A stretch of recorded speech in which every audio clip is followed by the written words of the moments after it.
In the midst of our trials, the Lord teaches us to think on Him, on His cross, and His brutal mistreatment, so that we might learn endurance until eternal life. The struggle in our Christian life to serve the Lord is the sure sign that you are following Him. Jesus stands beside you. He will lift you up, set you upon a rock, and cause you to endure. Look to Him. From 2 Corinthians. But we have this treasure in clay jars, so that it may be made clear that this extraordinary power belongs to God and does not come from us. We are afflicted in every way, but not crushed, perplexed, but not driven to despair, persecuted, but not forsaken, struck down, but not destroyed, always carrying in the body the death of Jesus, so that the life of Jesus may also be made visible in our bodies. For while we live, we are always being given up to the death for Jesus' sake, so that the life of Jesus may be made visible in our mortal flesh. So death is at work in us, but life in you.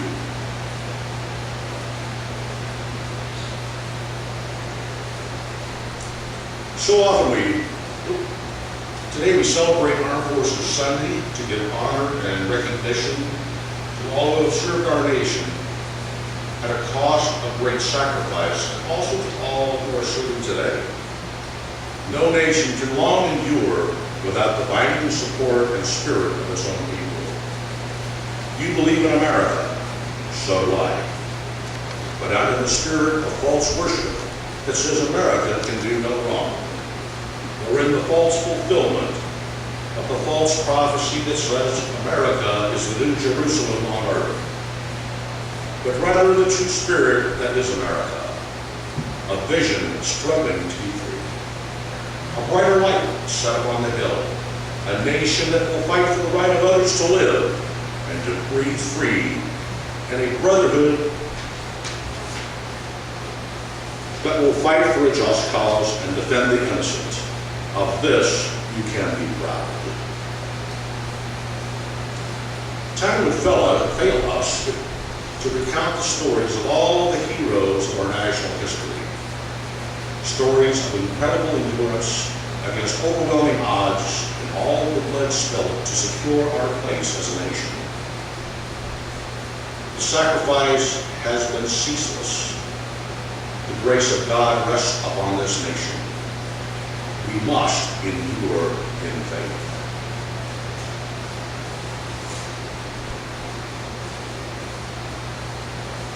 Let's take a little test, shall we?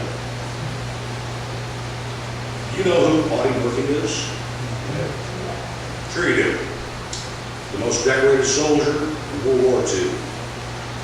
Audie Murphy was credited with destroying 6 tanks, in addition to killing over 240 enemy soldiers and wounding and capturing many more.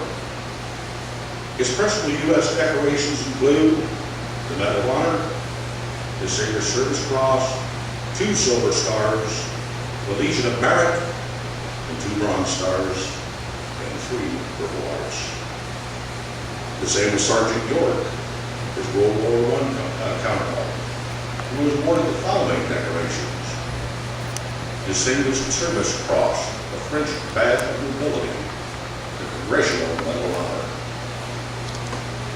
Norman Schwarzkopf, Storm Norman, the Bear.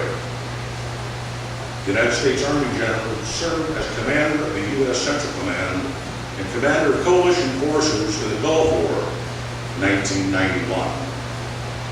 Distinguished Service and Flying Cross medals, a Silver and Bronze Star with clusters, Legion of Merit, Purple Heart, and yes, I think we know the location of the tomb of the unknown soldier. Now let me ask you this. Do you know who Joe Louver is? Probably not. After all, he does not have a book about him or a movie about him like Murphy does. or appear on Stephen King's novel, The Green Mile, like Bill does. Hooper does have more medals than Overton. In fact, no man in the history of American international combat is reputed to have received more decorations than one Staff Sergeant Joe R. Hooper. Moses Lake, Washington. Now, before you get all gung-ho about looking him up and shaking his hand, let me tell you that he died in 1979 at age 40, but not before receiving 6 Bronze Stars, 2 Silver Stars, 8 Purple Hearts, and in 1969, the Congressional Medal of Honor presented by Richard Nixon that he earned as a Staff Sergeant, 101st Infantry, 101st Airborne, February 21st, 1968, Kuwait, Vietnam.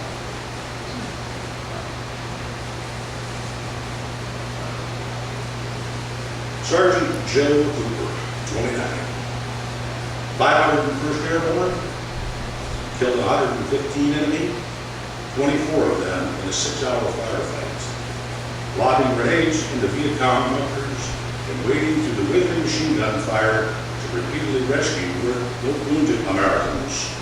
14 out of 189 survived. After treatment for his wounds, Hooper rode out of the hospital to return to his unit. Part American Indian, he said he could smell out the enemy and thought he was born to go to Vietnam. 37 medals, more than those earned by World War II Buddy Murphy and Alvin Muir. Names that, unlike Hooper's, still ring familiar today. And here's why you don't know who Joe Hooper is. Because Joe was a good fighter, was a good soldier fighting an unpopular war, following orders abroad while unrest reigned at home, doing his job as best he could in the Vietnamese jungle while he and others like him were being reviled in the mainstream of America. With that on his shoulders, he fought and fought and fought some more, just like Murphy in New York and millions of others he fought. Just like them, he is a hero who deserves to be remembered. What incredible endurance. Do you love America?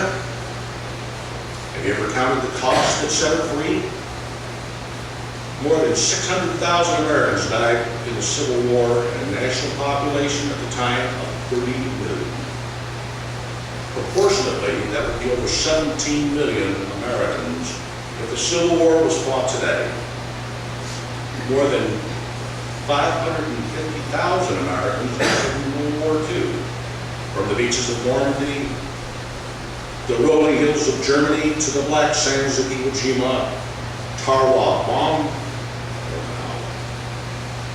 In Vietnam, 56,000 Americans died, and in Korea, another 53,000. And in our war on terrorism, 5,000 Americans have paid with their lives, and another 30,000 have been wounded in action against the enemy.